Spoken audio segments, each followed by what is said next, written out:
Deus, abra sua Bíblia, por gentileza, e vou esperar que você encontre o livro de Gênesis, capítulo 6 e versículo 3.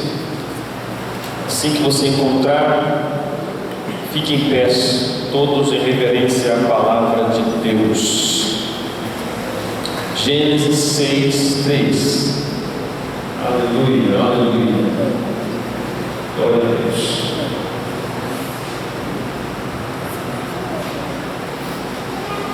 Gênesis capítulo 6, versículo 3. Glória a Deus. Quantos irmãos que estão cooperando conosco pela primeira vez, faço o sinal com sua mão, aqui, meus irmãos. Maravilha. São bem-vindos, igreja? Amém. Não, sejam bem-vindos, igreja. São bem-vindos, igreja? Sejam bem-vindos em nome do Senhor Jesus. Amém. A casa é de vocês. Um dia a gente aprende, né? Aleluia. Gênesis 6, 3. Demais que vem na segunda, terceira, quarta, vem na Santa Casa já. Então nem fica apresentando mais, viu? Muito bem-vindos. Em nome de Jesus. Eu sinto no meu espírito que eu tenho uma palavra de Deus para a sua vida nesta noite. Amém. Gênesis 6, 3 está escrito: Então disse o Senhor: Não contenderá o meu espírito para sempre com o homem, porque ele também é carne, porém os seus dias serão 120 anos. Diga amém. Amém. Tome assento, dois anos. Prega, pastor. Meus irmãos, eu acredito que você não chegou aqui em vão, não. Eu acredito que cada um de vocês que chegou nesse ambiente para essa singela reunião nesta noite, chegou porque foi conduzida pelo Espírito Santo. Foi Ele quem trouxe você aqui, se não diretamente, indiretamente, mas foi Ele quem trouxe. Talvez você acredite que você chegou aqui nesta noite por alguma casualidade, como um convite de alguém que achou interessante numa noite quente como essa, não ficar em casa. Quem sabe você veio aqui porque prometeu para alguém há tanto tempo que viria e finalmente veio hoje. Talvez você esteja aqui porque você viu alguma coisa escrita em redes sociais. Talvez você pense que foi por isso, mas na verdade foi Ele. Foi o Espírito Santo quem trouxe você aqui esta noite. E certamente o fato dele ter trazido você aqui significa que Ele quer nortear a sua vida. Ele quer alcançar você com uma palavra. E Ele quer mudar alguma área da sua vida nesta noite. Então, em poucos minutos, eu quero que você escute o que vai ser ministrado aqui. Esta é a palavra de Deus, que pode mudar a sua vida num instante. Diga amém. Amém. O texto que eu li no livro de Gênesis, ele narra a situação mais triste da história humana. Eu posso considerar esse texto como o mais triste de toda a Escritura. Aqui no início de tudo, você conhece talvez vagamente a história. Deus cria um homem perfeito. Deus coloca um homem perfeito num ambiente perfeito, num jardim perfeito. E ele tinha uma vida perfeita criada por Deus. Tudo era maravilhoso. Mas esse Deus perfeito colocou um limite. E esse homem perfeito extrapolou esse limite, transgrediu, e por isso perdeu a comunhão com Deus.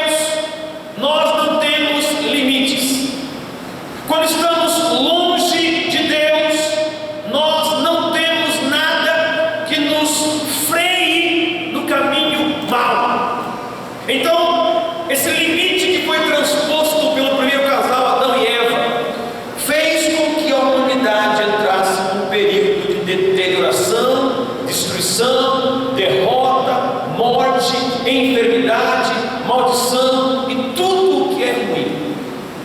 Então, naquelas gerações, surge um homem no meio daquela corrupção toda, chamado Noé. A Bíblia diz que Noé andava com Deus, tinha comunhão com Deus, e no meio de toda aquela corrupção era o único homem que se apresentava diante de Deus inocentemente, não perfeito, porque a perfeição do homem havia sido perdida no Éden, mas um homem que com seus esforços conseguia ainda de alguma forma agradar a Deus. E Deus vem até esse homem e dá uma notícia. Ele vem a Noé e diz: Noé, o fim de toda a carne é chegado. Noé, eu vou acabar com tudo, porque eu estou procurando aqui do alto, olhando para baixo, e não estou vendo nenhuma fagulha de justiça. Então, tudo isso vai morrer, tudo isso vai expirar. Homens, animais, toda espécie vai perecer, porque eu vou enviar um dilúvio sobre a terra, eu vou enviar chuva. Deus fala com Noé e diz: Noé, comece a pregar isso, comece a falar para todos que o cheiro do pecado subiu até mim e está fedorento. Avise todos que eu vou destruir a terra e construa uma arca. E à medida que você prega, Noé, dê a eles esperança, porque se eles se arrependerem, eles poderão entrar na arca. Noé pregou e falou essa mensagem por 120 anos. O homem pregou por 120 anos. 120 anos pregando e ninguém creu, senão apenas sua família, graças a Deus. Sabe, se você não conseguir convencer ninguém, mas convencer a sua família de que Deus é Deus, já é um bom começo. Se você não conseguir testemunhar para ninguém, ninguém aceitar a tua fé, mas a tua família olhar para você e ver algo diferente, isso é bom. Se a tua família vê que o seu modo de vida mudou, se a tua família perceber que esse negócio de andar com Deus, de ter Cristo, mudou sua vida, eles vão sentir sede, eles vão querer o que você tem. É por isso que nós não precisamos forçar nada, porque se nós crermos em Deus, andarmos como Cristo, respirarmos o Evangelho será pregado muitas vezes sem palavra. E os nossos entes queridos vão querer o que temos, simplesmente porque nós parecemos com Jesus. Pergunta aí, teu irmão, você parece com Jesus? Pergunta aí. Escute, Noé, ele prega 120 anos. A esposa creu. Os filhos, os três, Sem, Cã e Jafé, creram. As esposas deles creram. Os animais não creram, mas vieram também. O fato é que Deus queria recomeçar a humanidade e toda a espécie. Então, ele constrói aquela arca, Noé, por ordem de Deus. E isso leva também 120 anos. Então ele tem dois trabalhos: pregar e construir a arca. Pregar e construir a arca. Você não pode só pregar sem construir algo para que alguém caminhe com você. Construir uma reputação, construir uma imagem, construir uma história boa, porque as pessoas não vão olhar para a sua fé e não vão crer em Deus só porque você fala aleluia. As pessoas não vão crer no seu Deus só porque você fala glória e anda com a Bíblia debaixo da axila. Você tem que construir algo enquanto prega. Então vai pregando e vai construindo, vai pregando e vai edificando. E foi o que Noé fez. Ele pregava dizendo: vai chover. Ia construindo a arca,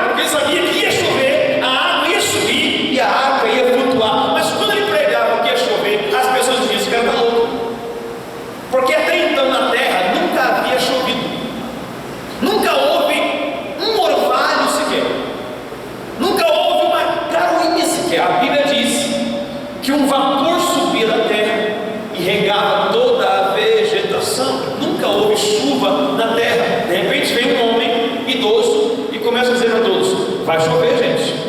Vai chover, gente. E alguém pergunta: choveu? O que é isso, chover? Ou de onde vem essa palavra? E Noé explicava: vai vir água do céu e água da terra. Vai encher de água o mundo. As pessoas riam dele, irmãos, como às vezes riem de você. As pessoas zombavam dele. Só que ele não parou de pregar porque era zombado. Ele não teve vergonha de Deus porque era zombado. Ele continuou pregando e construindo. E Deus fala uma coisa triste para ele: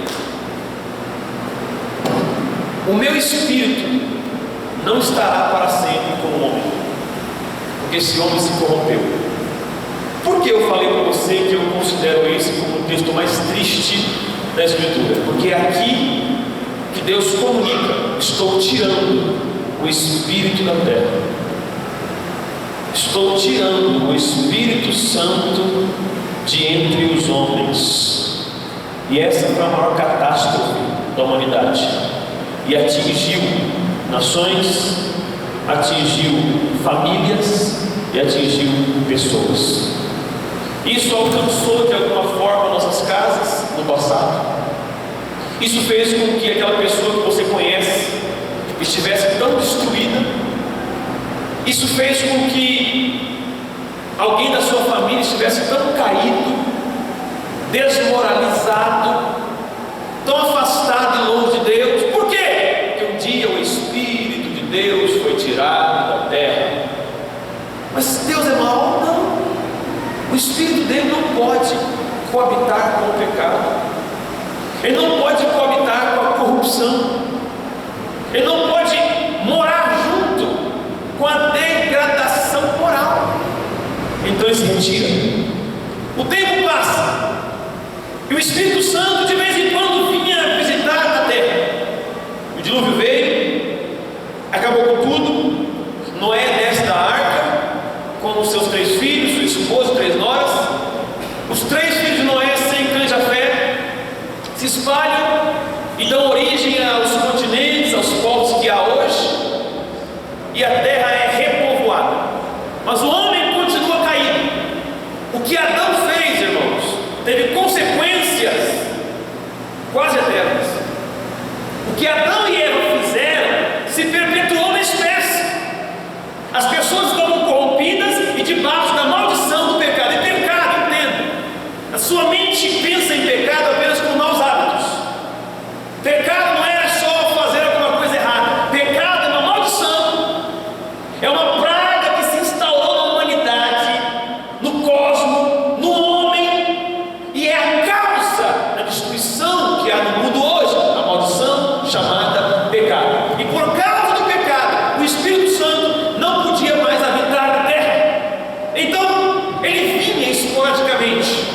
E você vê ao longo da Bíblia homens como Davi, Elias, Moisés. O Espírito Santo vinha, ungia eles, capacitava eles para algo, uma missão, mas voltava.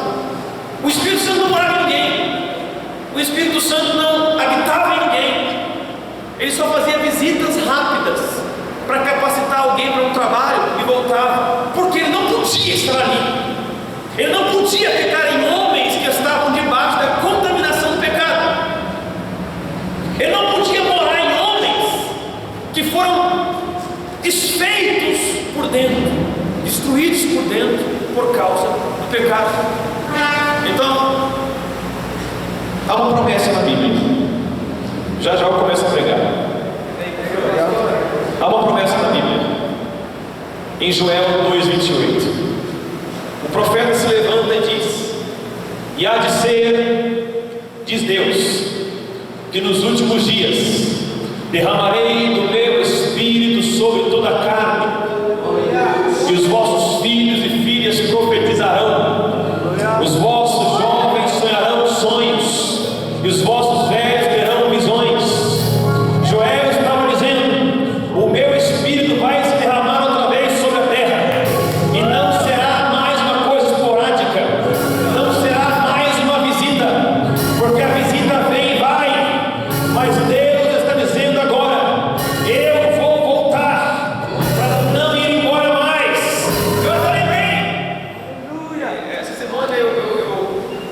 eu me dei a assistir aquela série de filmes Exterminador do Futuro. É interessante, né? O tempo todo o Arnold Schwarzenegger diz: eu vou voltar. Eu vou voltar. E acontece que ele voltava mesmo. Mas chegou um momento que ele não voltou mais. O Espírito Santo disse: eu vou voltar. E ele voltou. O Espírito Santo voltaria, mas para ele voltar tinha que consertar o homem, porque o Espírito Santo não ia entrar no homem quebrado.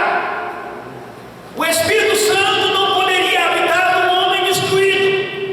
É por isso que Deus se faz homem, vem aqui embaixo da terra, mora aqui, come conosco, anda conosco, dorme conosco, e Ele é Deus. A Bíblia diz que Ele foi ungido pelo Espírito Santo. Então, depois de milênios, Jesus está ali no meio da sua terra, e Ele vai ao deserto, guiado pelo Espírito Santo. Mas o que aconteceu? A Bíblia diz que a Trindade se manifestou ali, porque Ele foi batizado no Jordão antes disso. Ele vem até João Batista, que era o homem do momento, e ele vem caminhando, e de longe o Batista olha e diz: eis o Cordeiro de Deus, que tira o pecado do mundo. Ele toma Jesus, batiza Jesus em águas. Quando Jesus levanta das águas, a Bíblia diz que o Espírito Santo desce sobre ele em forma corpórea como de uma pomba, e uma voz do céu diz: este é o meu filho amado, em quem eu tenho prazer. Aqui está o Pai, aqui está o Filho, aqui está o Espírito Santo. Jesus começa agora a ser a habitação do Espírito. Depois de mais de 4.000 anos, Jesus é o primeiro homem que é habitado pelo Espírito Santo. Não era possível até então. Então, aqui você começa a entender o Evangelho. Por que você é crente? Por que você é cristão? Onde está a razão disso? O que significa ser cristão? Jesus, o Filho de Deus, Deus em carne, Ele vem para morrer. Ele morre naquela cruz. O sangue dele, que é um sangue divino, preste muita atenção. Por que tanta ênfase bíblica no sangue de Jesus? Qual a diferença do sangue de Jesus para o teu sangue? Você sabe perfeitamente que o sangue que corre em tuas veias é do teu pai. A maioria da gene do seu sangue não é da sua mãe, é do seu pai. Há um pouco da sua mãe ali, mas toda a raça humana se perpetua geneticamente no sangue pelo pai. Agora, Jesus, ele nasce de concepção virginal. Maria não teve relação com homem nenhum para engravidar.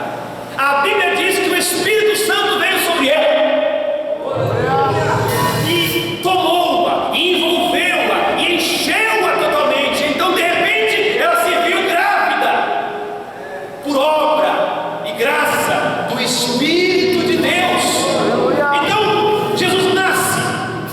Agora fica imaginando, Jesus com 3, 4 anos, como o filho do Pet ali, ele está correndo ali pelas ruas da Galileia, ele leva um tombo, esfola o joelho, e Maria vê o sangue dele, e já percebe: esse sangue é diferente, esse sangue é diferente. E por que é diferente?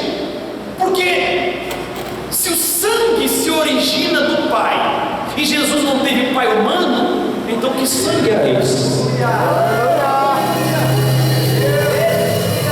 Se Jesus vem de Deus, e Deus é Espírito e não tem sangue, que sangue era esse? Deus criou um tipo de sangue singular e especial para redimir você. Esse sangue não é como sangue de bode, esse sangue não é como sangue de ovelha, esse sangue não é como sangue de pombo, esse sangue é divino, esse sangue é poderoso, esse sangue pode redimir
e o último Adão. 1 Coríntios 15:45. O primeiro Adão foi feito em alma vivente, e o último Adão em espírito vivificante. O último Adão é Jesus. O primeiro Adão falhou e deu origem a uma linha de produção fracassada, uma geração de homens caídos, corrompidos. Mas vem Jesus, e o sangue dele redime a espécie, e a partir dele se vê uma nova espécie. Então aqui está o terceiro Adão, o quarto Adão, o quinto Adão, o sexto Adão, o sétimo Adão, perfeitos. Por quê? Foram redimidos pelo sangue. O Evangelho é isso. Você não é perfeito na concepção natural, mas aos olhos de Deus você foi legalmente considerado perfeito pela obra de Cristo. O diabo não pode mais acusar você. O diabo não pode mais apontar o teu passado. Ninguém pode falar a teu respeito, porque ninguém é juiz. Deus é o teu advogado. Deus justifica você. Ele, naquela cruz, já fez você não só justo, mas você agora é justiça de Deus em Cristo. O sangue dele é o sangue da redenção. Por que você acha que no Antigo Testamento tudo que era purificado pelo sangue, depois com azeite? Quando iam consagrar um objeto, sangue, azeite.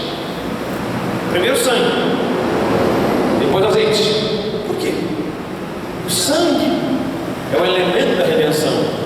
O azeite é o símbolo do Espírito Santo. Então Jesus vem e asperge sangue em você. E quando o sangue cobre você, e quando é que isso acontece? Quando você reconhece que Jesus morreu por você. Quando você entrega a sua vida a Ele. Quando você se coloca diante dele, não só como Salvador, mas como Senhor. Jesus não pode ser somente seu Salvador, Ele tem que ser Senhor. Porque se Ele não for teu Senhor, Ele não será o seu Salvador. E o que é Ele ser seu Senhor? É Ele comandar a tua vida. É você viver para Ele, se entregar completamente a Ele. Você não tem mais nada, você não é mais ninguém. Paulo disse: não vivo mais eu, mas Cristo vive em mim. E a vida que agora vivo na carne, vivo na fé do Filho de Deus, o qual se deu por mim. Então agora a sua vida é a vida de Cristo, Cristo em você. Então você é uma extensão de Cristo por causa do sangue. Ele salvou você, então o sangue cobriu você. E quando o sangue cobriu você, tornou você apto a receber de novo o Espírito Santo. Primeiro sangue, depois o azeite. Então, com a raça redimida, o sangue derramado, Jesus morre. Ele morreu de fato, mas ao terceiro dia Ele ressuscitou. E Ele esteve aqui e foi visto por mais de 500 irmãos. Ficou 40 dias aqui ainda ensinando. E no último dia dele aqui na terra, como um homem físico, Ele disse: mas recebereis o poder ao descer sobre vós o Espírito Santo, e sereis as minhas testemunhas, tanto em Jerusalém, como em toda a Judéia e Samaria, e até os confins da terra. O que ele está dizendo? Ei, eu morri por você, meu sangue foi derramado por você, agora espera um pouquinho mais, porque a obra não está completa. Eu vou enviar aquele que é igual a mim. Eu vou enviar aquele que em Gênesis 6:3 foi retirado da terra. Eu vou mandar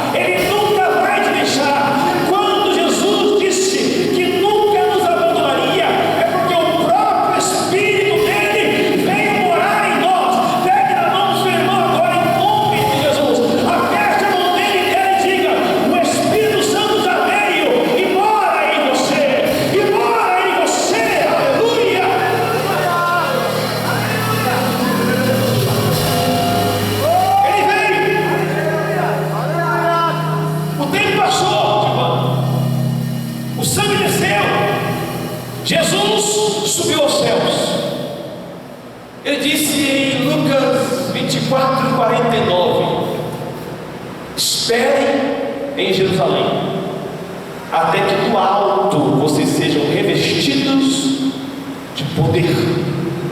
Espera lá, eu não terminei, aguarde.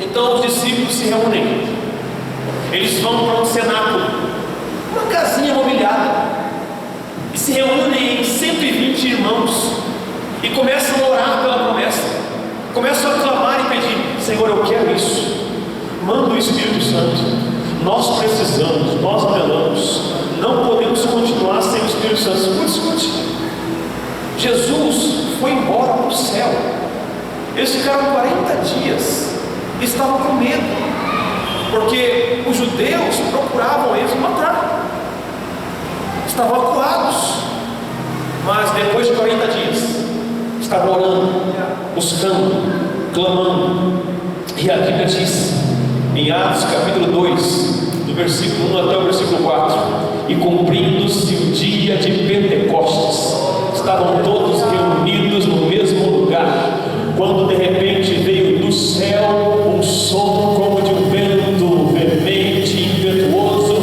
que encheu toda a casa em que estavam assentados, e de repente todos foram cheios do Espírito Santo e começaram a falar em outras línguas, conforme o Espírito concedia que falassem. Ei, o Espírito Santo veio, ele desceu, ele capacitou os discípulos, não só com poder, mas com intimidade. Agora escute, eu vou terminar daqui a pouco.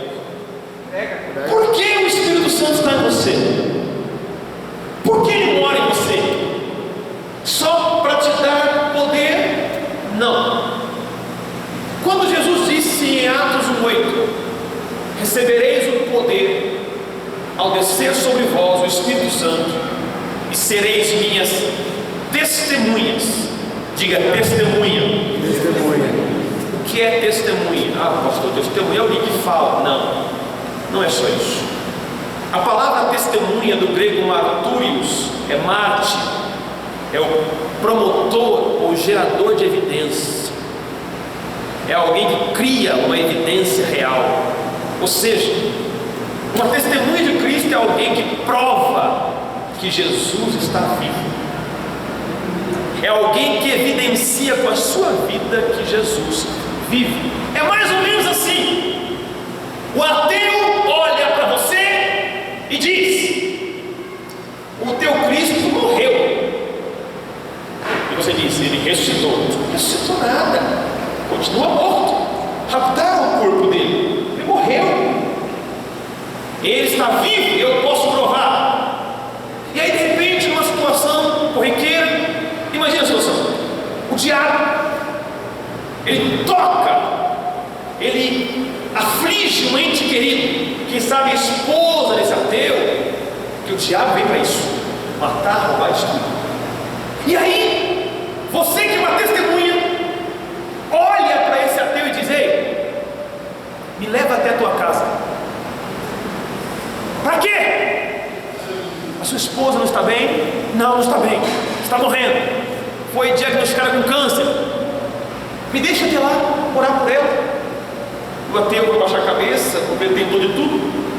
A ciência, ele tentou rezas, ele tentou espiritismo, ele tentou tudo. Não deu certo, claro que não. Então você vai até lá e você faz o que Jesus ensinou em Marcos 16:17: e estes sinais seguirão aos que crerem.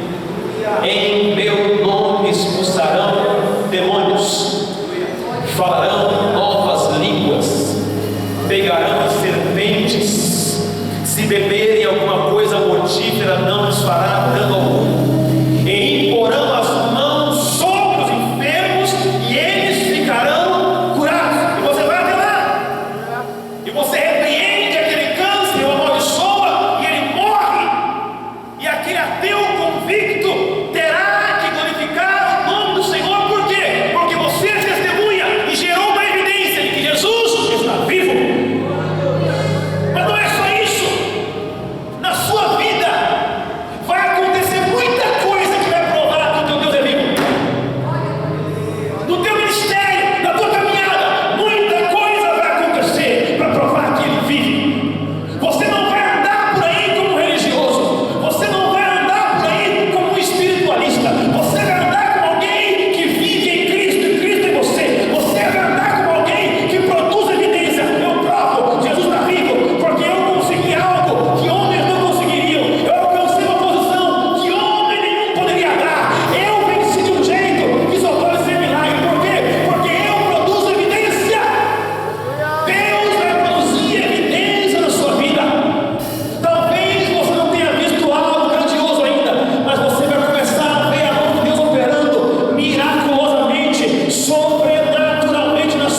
fala: vós sois a luz do mundo e o sal da terra.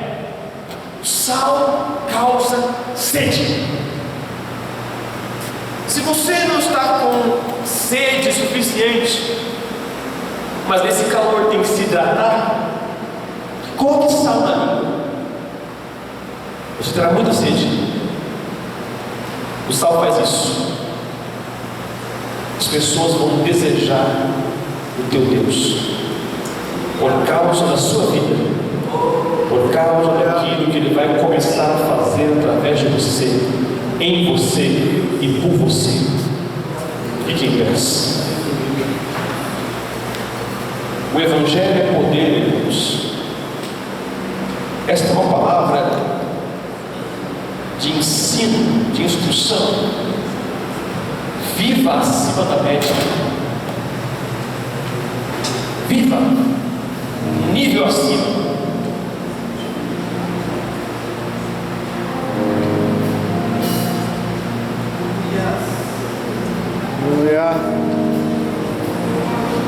A minha missão tem sido ativar em crentes o melhor deles e levar o perdido a conhecer o Deus que reconciliou o mundo com Ele. Você está aqui esta noite. Você é um cristão. Você caminha com Cristo há algum tempo, mas talvez não no nível de poder que Deus quer para você. Sabe? O primeiro nível é importante na sua vida. E qual é o primeiro nível, pastor? O primeiro nível é quando Deus atua em você. Ele vai transformando você, fazendo de você alguém melhor. E depois você tem que ir para o próximo nível. E qual é o próximo nível?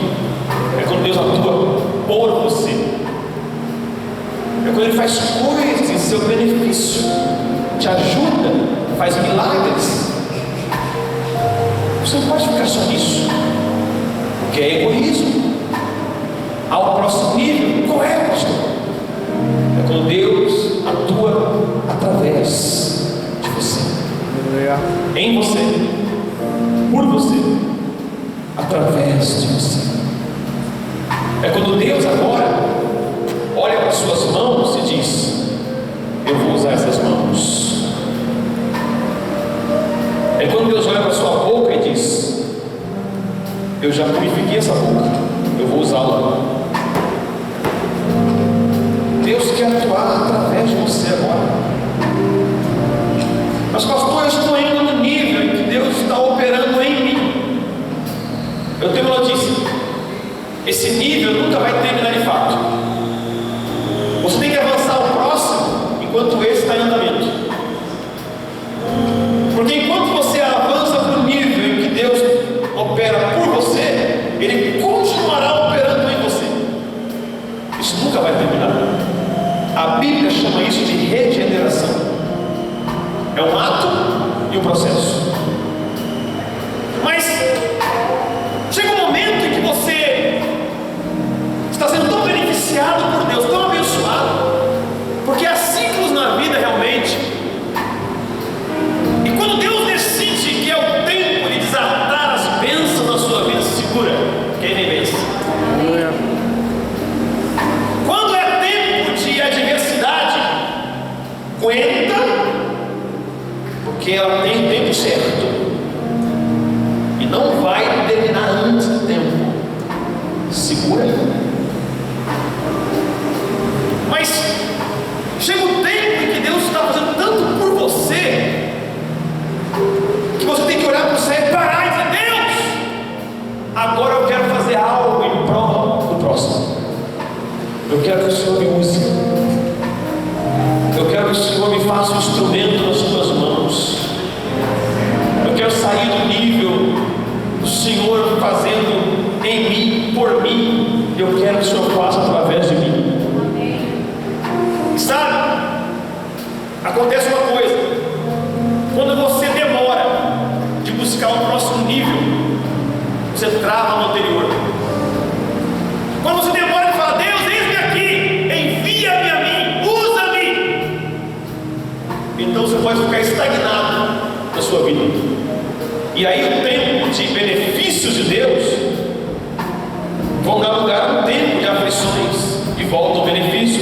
aflições, de benefícios, mas aflições.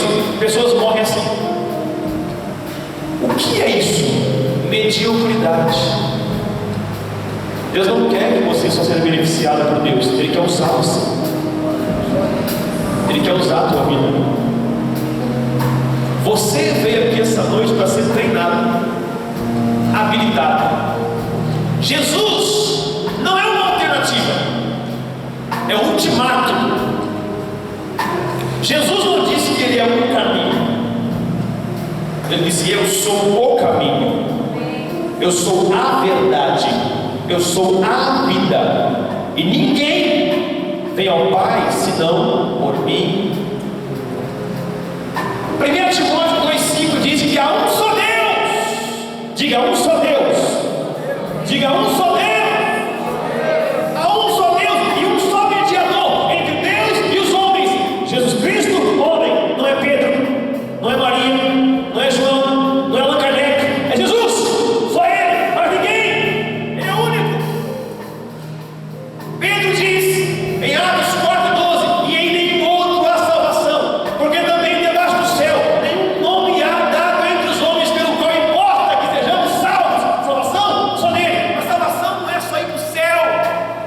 Salvação é um banquete. Acorde, irmão. Salvação é um banquete maravilhoso. Salvação não é só garantir o passaporte para o céu. Carimbei, estou salvo. Glória, aleluia. É mais do que isso. A salvação é uma fonte inesgotável. É uma fonte de cura. É uma fonte de libertação, de restauração. Deus quer libertar você de traumas antigos que travaram áreas da sua vida. Deus quer curar você. A salvação é uma fonte de cura. Jesus quer curar você. Se há enfermidades em seu corpo, Ele quer e vai te curar. Ele pode libertar, Ele quer libertar, mas também quer te usar para isso.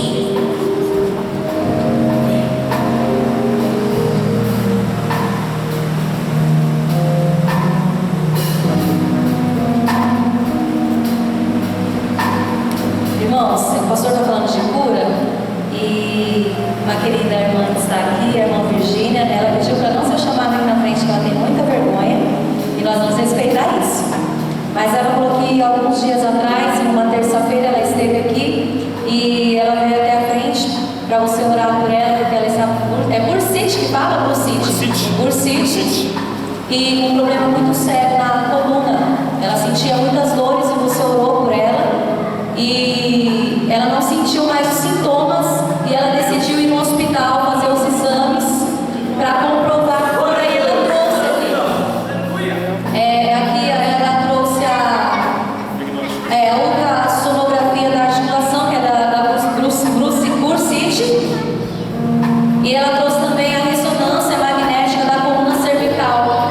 E aqui nos exames está mostrando que ela não tem nada, ela não tem mais nada. Ela foi completamente curada.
foi o surgimento de